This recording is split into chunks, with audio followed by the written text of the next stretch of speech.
Hi, everyone. Welcome, everyone. Kaushav, Shruti, Yasser. Lovely to be on this panel with you. And I'm going to enjoy the next 45 minutes, 30 minutes, whatever time we have together, right? We're talking about marketing strategies for the digital age, but each of you, right, in your businesses, the term digital age, there's the context to it is not, a pre-digital and a post-digital. All of your businesses really thrive with digital marketing. I wanted to just understand on a pre-pandemic and in pandemic, post-pandemic change, right? Rather than talking about what you do in a non-digital world, in a digital world, I think it'd be interesting to see how your marketing strategies have changed and evolved over the last 18 months itself. Right? So I'd love to start with just talking to each of you about what you've seen change over the last 18 months and how your approach to marketing in each of your specific businesses has changed. Right? Why don't we start with Shruti and then we can move to Kaushal and Yasser. Does that work? Hi, good evening, everyone. So definitely, it's a great question, Kunal, because the changes have been a drastic change. I would say that has actually happened across industry. I remember till 2020, 2019, we were focusing on offline, online, everything together because I actually manage both bits at Pearson. So I can actually talk about both and how that shift has happened. My budgets were mainly aligned towards offline, followed with online. Even the numbers, even my products were in line with that. So we are a education brand, and we are actually education partners who actually are operating in the B2B space with the institutes, colleges, and then we have a B2C solutions as well for the learners. The major concentration was on the B2B part of it, wherein we were contacting institutes, doing certain events, workshops, and which were more focused towards the B2B through offline activities, author engagement activities, and retail enhancement piece. We were working upon those things. Yes, there was a piece which was more digital, that will be a PT kind of a business, which was more towards going abroad, wherein we were focusing on online, offline together with that. COVID drastically changed things for us. So there was a K-12 product, I would say it was more print heavy earlier, and then we had a digital app, an experiential app, which were not very much used in the market during that time. But in 2019, thankfully we were ready, we were having the product, and we realized there's a changeover that has happened all of a sudden to digital. All webinars, all lesson planning, all our CPRBs, every request that we were getting actually moved to webinars and lesson planning. Everything moved to the student sessions, and how will be empowering students, how will be provide learning to them. So everything changed there itself.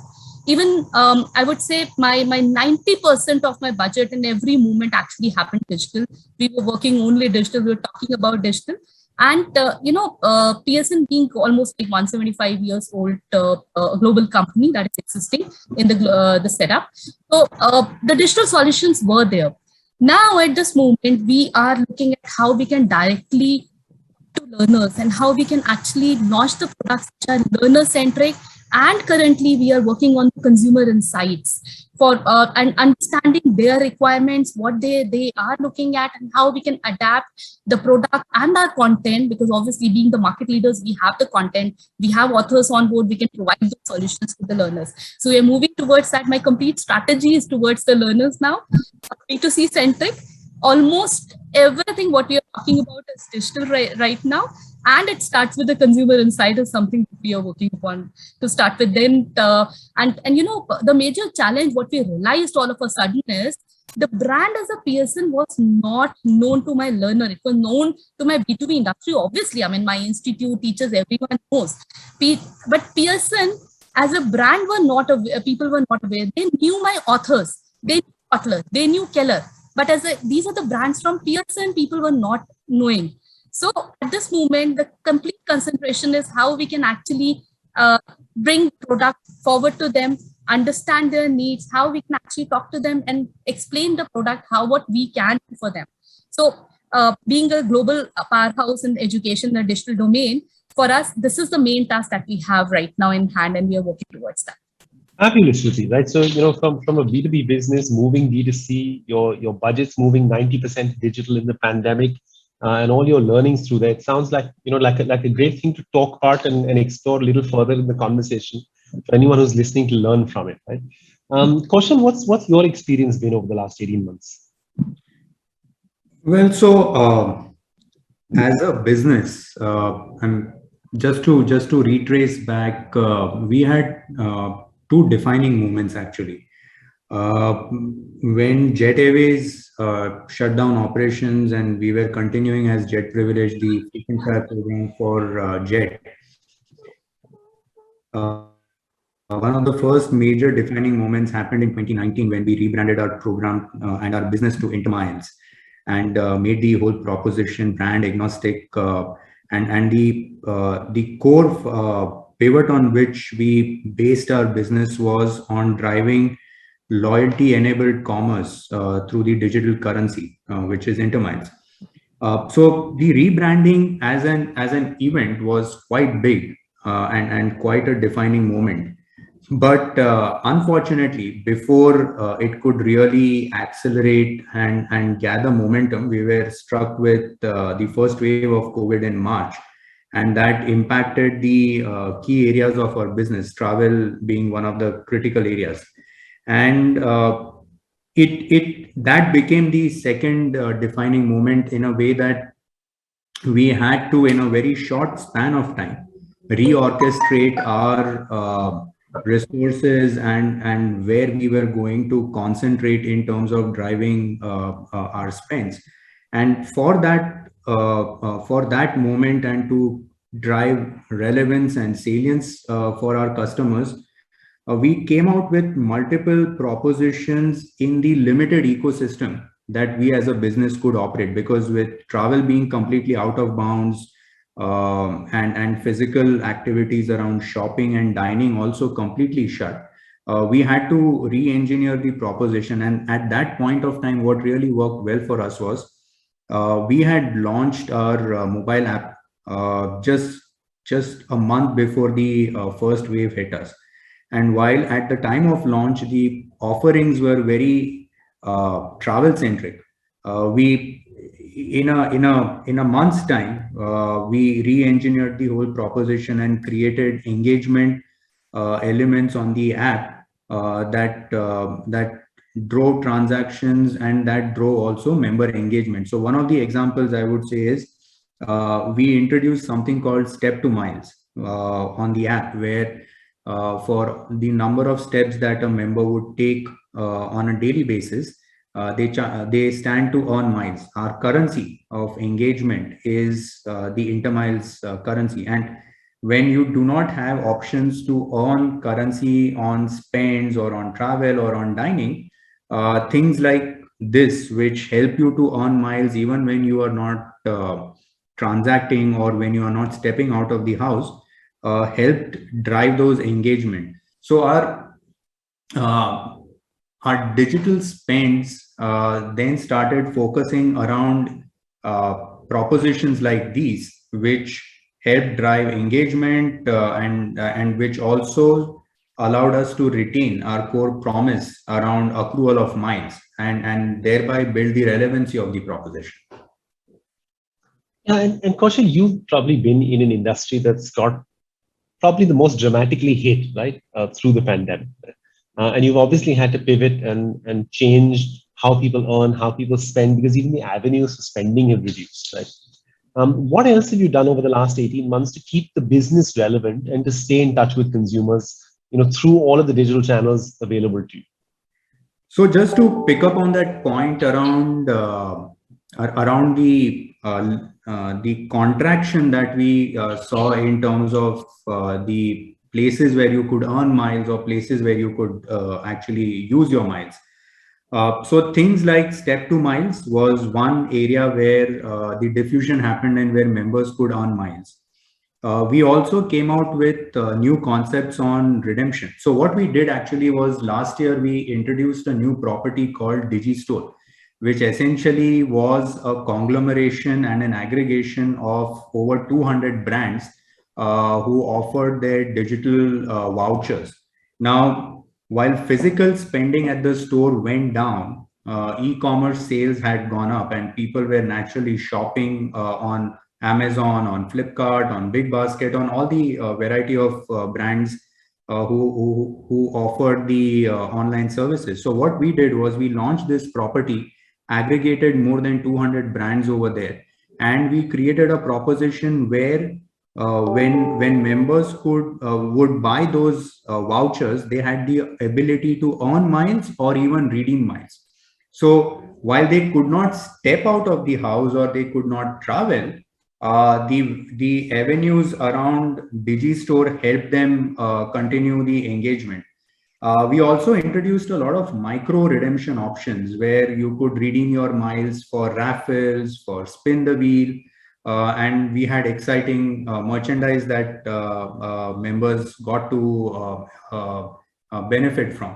So things like these, in the limited confines of what was possible in the online world, we continued with these propositions, and surprisingly, more than our expectations, the engagement levels actually did not tank. They continued rising. And after the first lockdown was lifted, we also saw healthy uplift in our transactions on travel and on retail spends. With the second wave coming in, we were fortunate to have learned from our first wave experiments, and we only bettered the proposition. So at the time of second wave, the impact or our ability to respond was even more fast. Because we had the rails ready. We only had to continue optimizing the propositions, the brands, and the options for earn and burn. So it has been a significant journey, multiple pivots that we had to take in the last 18 months to continue remaining in relevance from a customer perspective. Fabulous. So, we've heard from both Shruti and from you, Kaushal, that the last 18 months has been about more than just marketing strategies. It's more about business strategy, right? How do you reorient your business to be able to sell more effectively, in this environment using the digital tools available to you, and then you market that, right? Absolutely. Yes, sir. You work, for a company that has a product that I'm assuming in this market, in this environment, would be attractive, cool, and something people would look to. And maybe you can talk us through really, again, pre-pandemic and post-pandemic, how has your marketing strategy changed, right? I take listeners through what the product is, how you used to market it, and how you do it today. Thank you so much, Kunal. Yes, absolutely. I would love to share our experience. Before the pandemic hit us, I think Goki as a company was more of a B2B company where we dealt with multinational companies being on our programs with their employees' mental health, their fitness challenges, on how to keep the corporates engaged. So we were dealing more with corporates than a B2C channel. But then when the pandemic hit and everything went for a toss, we figured that it's necessary that we connect with our audience individually, and that's when we launched the Smart Vital, which was the only device, mind you, which had the SpO2 at that point of time when we launched it in India. And it was priced as a very attractive price. And at the same time, what we also sat back and thought was that there were so many people who were fitness buff, people who concentrated on health, who wanted to get out, be active. All of that was completely shut down. So what we did is that we marketed the product in such a way that you're not buying a product first. There is a lot of theories, or maybe what I could say is that a lot of people assume it to be like a fitness tracker, but it will take a little more time for the brand to actually evolve into what it is. We're not a fitness tracker. We're a preventive health company. We basically want to make sure that people spend on their health and not on other things, because the biggest prize at the moment right now, what the pandemic has done to us is realize that health is really important. It's not about six packs, it's not about muscles, but it's about your body of being fit and healthy that can take you and make you live longer.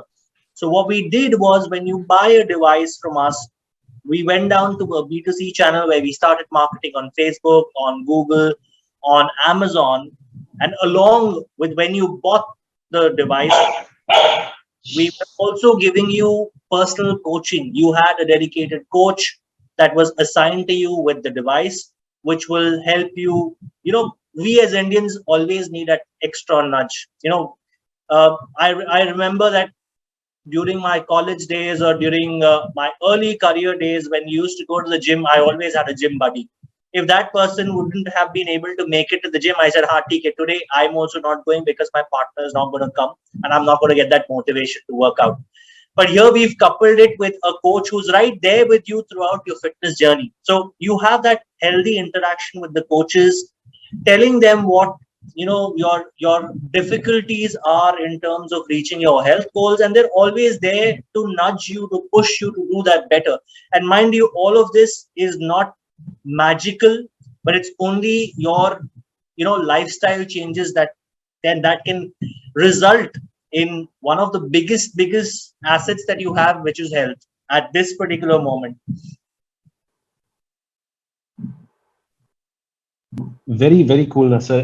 The next thing I want to talk about is something we call behavioral nudges, right? Now we're all talking about commerce.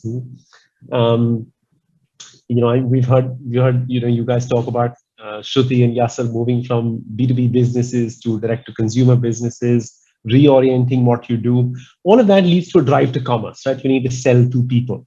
And selling to people, particularly with the digital platforms and technologies available to you, can sometimes be counterintuitive, difficult. Sometimes the platforms work, sometimes they don't. I just want to hear from your experiences over the last, again, 12 to 18 months. What's worked for you in driving commerce in each of your spaces? What are the things that have clicked? What are the things that have not clicked? What have you done to make your commerce initiatives more effective, more contextual, more intuitive, more human, right? And really, what's worked for you? And question for you as well, right? If there's anything in the space where you've seen a change in consumer behavior on your platform, right, driven by certain initiatives that you've taken from a marketing perspective, we'd love to hear about those as well, right? What's pushed people to redeem more? What's pushed people to engage and earn more, right? In each of your businesses, I'd love to see how that went. Shruti, why don't we start with you, and we'll take it from just hearing your experience. Sure. First of all, I would try with the change that actually happened at our end and how we have moved towards digital. So, when we started in 2019, as Kaushal was also talking about the same thing, that 2019, the readiness was the issue when we started, because it was not about just a marketing strategy. It was a change for a business strategy. So a movement was wherein we are not talking about our titles, our authors, we are talking about digital. Because what we realized is most of our learners, everyone is looking for digital solutions only because no one can go out. No one has any opportunity to go to school, institute. Even at this moment also, institutes are closed. So the journey started from therein, wherein we started enabling our teachers through the webinars. That's how we actually started. And, while doing that, we realized that there are a lot of initiatives that can be taken online. The teachers who were not ready to come online and not having a habit of teaching online even are talking about the experiential apps that we launched, and the numbers and the usage was very less during that period. I mean, before pandemic. All of a sudden, everything changed. So we also moved the complete marketing strategy also towards digital. And then we started slowly and steadily on the campaigns and on the even moving to the test prep market, talking about through the campaigns, running the campaigns. And the journey was like end to end. So it was like starting from the UX to complete interface, how the page should look like, what the page should have, the complete control journey for the user. Along with that, then running the campaigns through that. It was a mix of awareness as well. It was a mix of looking into the targeting. We have to do behavior targeting as well, and we were targeting those audiences based on the requirements that they have. So it was more of identifying the right need, because R is a complete life cycle for the learners, wherein we start from the K to K-12 to your test prep, and then we get into higher ed. Then we have workforce as well. So defining our different personas and then identifying the need and then working towards the need and building the brand and talking about the product, which actually can address their current need, and we are providing the solutions to them. Numbers I have seen drastically have improved for sure. And the even if we talk about on the social platforms, if we talk on the websites, everything drastically changed for us. So yes, I mean, it was a big change that actually happened for us. And for as a marketer, the things that we actually need to remember always is like, are we targeting the right personas or no? Are we actually talking to in the way they are looking at? Are we addressing their need? Are we actually showing the communication they're looking at, which actually they can relate emotionally? And because obviously pandemic was one of the area wherein people are emotionally also little, I mean, I would say stressful the situation was there. So they were not able to manage the situation. So emotionally, how we can actually support them was the feeling, and that's what we tried working upon and then delivered on the table, so that they can understand, and we acted as a support for the learning medium, the complete learning medium. So that's how the change actually happened for us. Fabulous. And Yasser, what's your experience been, right? Just from a behavioral nudges perspective, from a commerce perspective, from going direct to consumer, and what have you seen push the needle for you? Absolutely. So when we started off with the launch of Smart Vital, which being only the one and only device with SPO2 available and made in India, and with the features that we had and the offering that we did that, and also what we did for making it more engaging is the more you interact with the app, the more you interact with the coach, the more we then told the users that you need to set your daily targets, your goals, and when they did that, we offered them credits, which are called Goki coins, which they could go and redeem on our internal e-com platform, which is a health store, which is available on the app. So we made it more game based and more interesting in the terms of keeping the audience engaged, because we feel that the more the audience is engaged with your product, the more they tend to interact, and the more they understand your product. So we went on that kind of thing, that when people could not go outdoor to be engaged with friends or family or buy stuff that they could want to, we also were listed as an essential, because we had health foods, we had thermometers, and we had everything else related to the medical stuff on our health store. So that way is what we did is, when people really wanted to redeem their thing, we made sure that we could deliver with the protocols of the COVID guidelines, and we made sure to keep the audience engaged. Having said that, from 2019 to 2020-21, and we're almost at the end of 2021, what we have seen is that when we started off, we were one, and then the international brand like Apple was there in the market, or the Samsungs and the other big players. But what we see right now is that we've got 10 more competitors in the market who have the same offering, the same features, but it's the loyalty, it's the brand that you build with people, the way you build your brand, the way you interact with your audience, the way you connect with the audience makes a huge difference for people to be connected to you and people to be loyal to you and to stay with you for a longer time. And that's been our motto. We do not want to sell a hardware, but we want people to focus on their health. And our mission is that we want to make the entire India healthy. So that's what we want to do. We want to make India healthier and live longer. So that's what our motto, our mission is, and that's what we want to do. We want to make sure that the audience that we are connecting with understands that, hey, you know what, if you invest in health today, you're going to stay healthier, you're going to live longer, which is the mantra. And people never thought about this in the earlier age, but this has come out as a new thing, saying you need to build your immunity, you need to have chavanprash and whatnot. But have you ever thought about this, that during the 90s, going back to maybe the 1920s or till the 70s as well, or the 80s as well, how did people, manage to live longer? They ate well, they exercised, they walked, they cycled to work, and that kept their immunity high. Today, we call an Uber and go from point A to point B, even though it would be walking distance. We take a cab, we don't walk down, we're lethargic, and the body reacts to it. So, we made people understand that this is the most important thing, more than gold, more than money. This that you are in, your body is the most important thing for you. Take care of it and it'll take care back with you. It'll take care of you in a longer run. And that's what we've been trying to tell people. And that's how we're connecting with your audience, saying that, you invest in yourself today for a better tomorrow. Fabulous. And Kaushal, your digital store and earning and burning miles in an environment where nobody's flying, nobody's eating, right? Or at least for a short while when they weren't. What did you see move behavioral metrics for you on your platform? So let me answer this slightly differently. In our business, and like you rightly have observed, that people, it was a travel centric or a more offline presence centric proposition.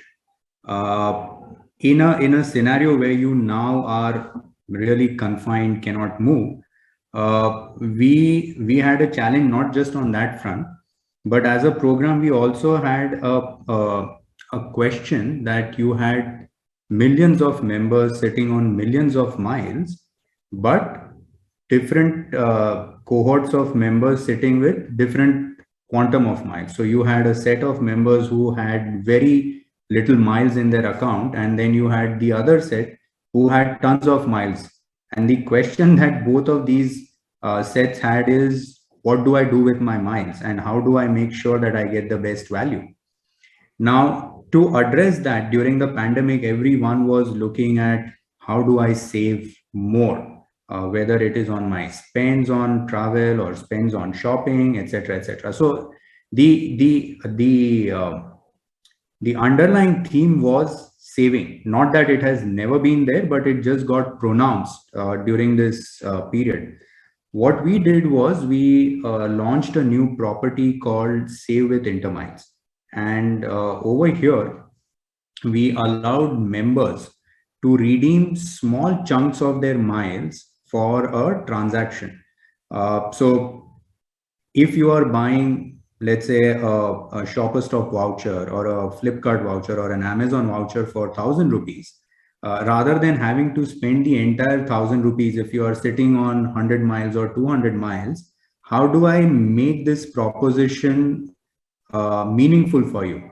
How do I make the fact that you have got 200 miles in your account valuable for you?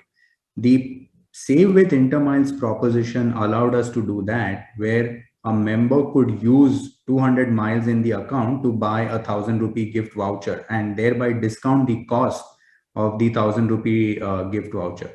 So the nudge that you were speaking about early in the conversation, the nudge was in the form of creating a product first that would enable the members a control over how they want to spend their miles, for what proposition they want to spend their miles, and how much they want to spend the miles.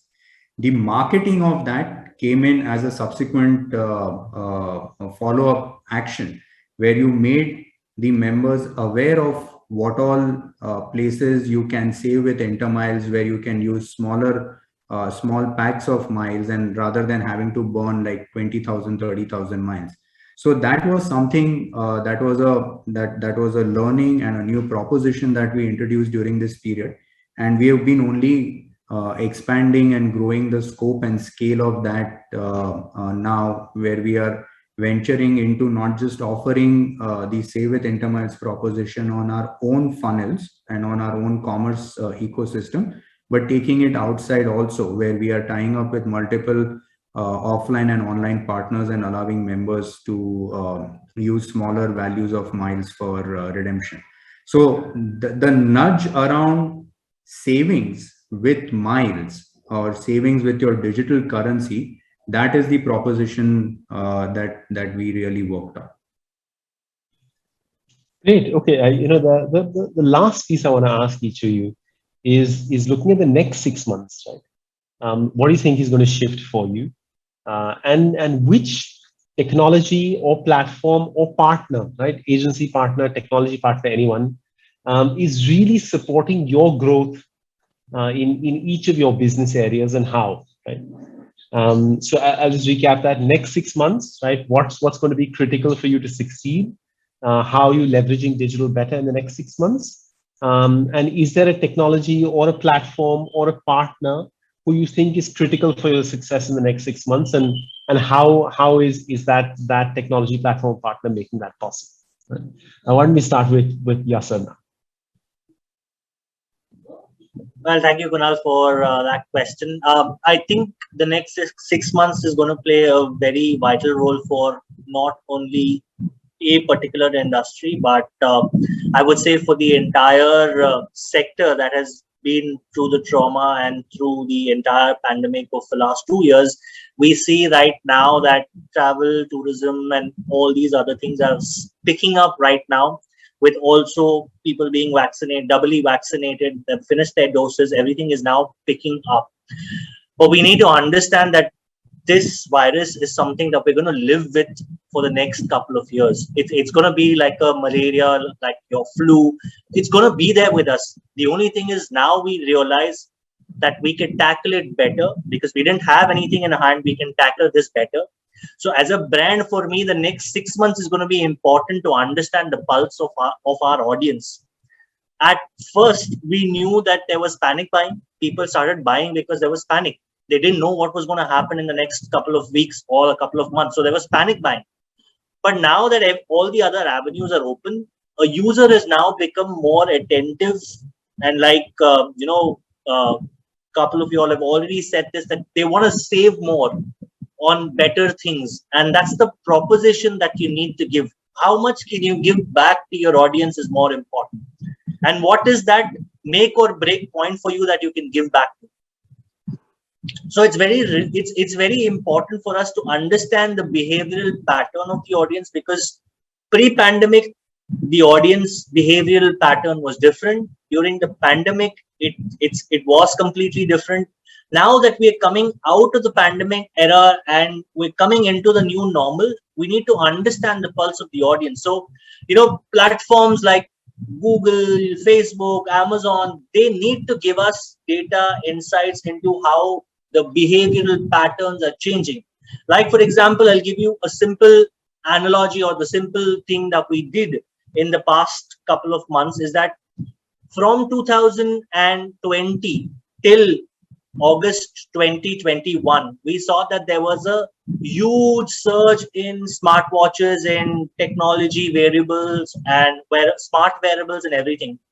Post 2021 August, when the entire nation was unlocked in phases, there's a sudden slump in smart wearables because people are going back to their normal lives. People want to go out, want to explore. The online coaching platforms for health and fitness, they have started to evolve, but people want to go back to gyms and stuff. So that there's a sudden slump in that industry altogether. So what we need to do as a brand and as leaders is to evolve with the audience who's evolving ever so. So what we want to do right now is understand what the audience really requires and be there with them to handhold them into moving into this different phase of life. Fabulous. And Shruti, what is it for you over the next 6 months? Okay, so next 6 months, it will be more towards, I would say, a journey close to learners, direct learners. It will be from the consumer insight, understanding the need, telling the story, then in the language they understand, maybe a vernacular or whatever language they are more comfortable in. followed with, because obviously I have different segments. So obviously the targeting will be very, very sharp, and the communication can be any, because to be honest, if you ask me one marketing tool or one agency, I believe in 360 marketing only. And that includes everything. It has to be enabled at all the platforms. My social will also play a role. My SEO will also play a role. My SEM will also play a role. WhatsApp, Facebook, everything needs to be enabled together. Otherwise, a campaign cannot be successful if we are not enabling everything together and working towards that. So that is something that we will be working towards.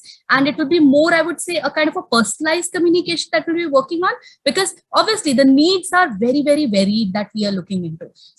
We need to connect to our learners in a different way in their after understanding their needs. So we are getting into that mode itself, and we are working towards that. Lovely. And Kaushal, what does it look like for you?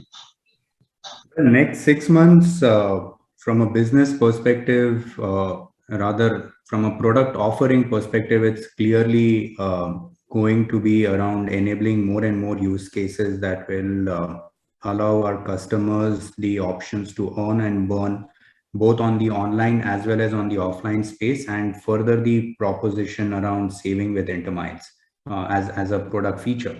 And from a marketing perspective, I think it's been done, but it has become more pronounced now. One, at least we have observed that in our business, we have reached a saturation point as far as email marketing is concerned. So really using social channels to personalize the communication, to personalize the offering, will be another area to leverage on. Otherwise, you tend to get limited with the number of emails you can send out to the customers in a week.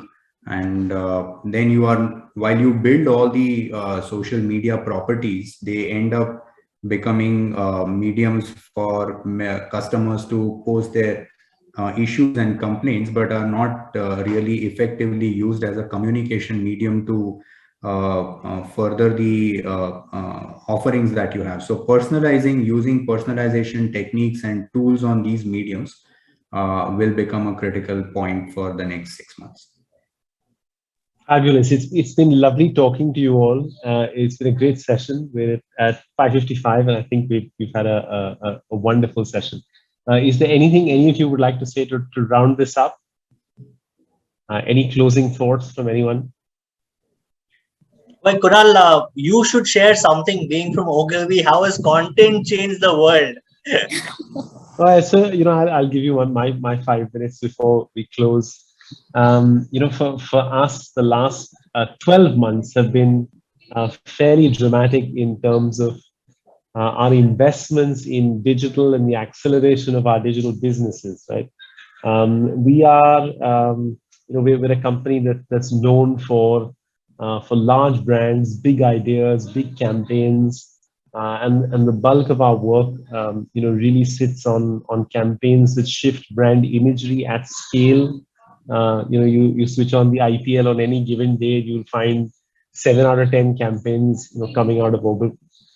But in the last 12 months, our investments in our content teams, right, we've scaled from, and in the pandemic, we've scaled from 0 to 50 people running content on a day in, day out basis, morning to night for clients, right?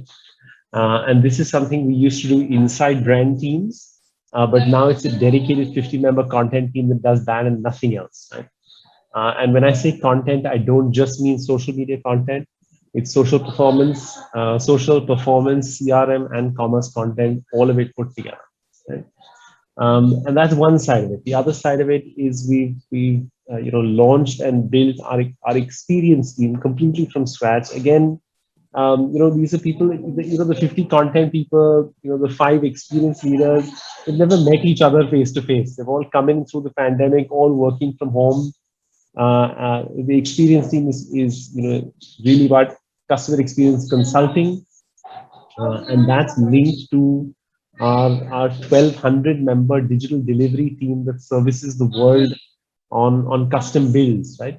But that's more a build and operate business for anything you want done. What's interesting for me is the experience consulting layer on top that we're now selling to clients in India, because for everyone, this whole this whole idea of how do I make the customer experience on digital more powerful? What are the little nudges that I can use, to make it more effective, more powerful? Right? And that's the space that's getting more and more interesting. So it's content on one hand, experience on the other hand, engagement on one hand, conversion and sale on the other hand, but all of it working together. So that's the fun bit, fun stuff happening at Ogilvy. So that's it from me. Thank you all very much. It's been lovely talking to you, and I'm sure everyone who's been listening has enjoyed this session. Thank you very much. Thank you Thank so you much. so much, Kunal. Thank you so Thanks, much, guys. Shruti. Thank you so much. Bye-bye. Bye-bye. See ya. Bye bye.